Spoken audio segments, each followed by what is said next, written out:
এখন হিউস্টনে বৃষ্টি হচ্ছে, আকাশ মেঘলা, আবহাওয়া তেমন একটা সুবিধার না, ঝিরঝিরে বৃষ্টি হচ্ছে বাইরে।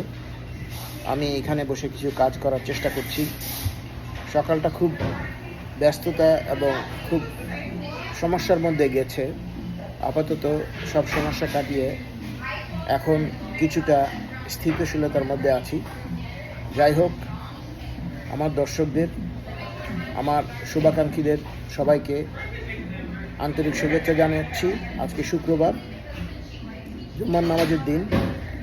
জাতির জন্য, আমার লোকদের জন্য প্রাণ ভরে দোয়া করব, যাতে আমাদের জাতি সুন্দরভাবে সুষ্ঠুভাবে গড়ে উঠতে পারে।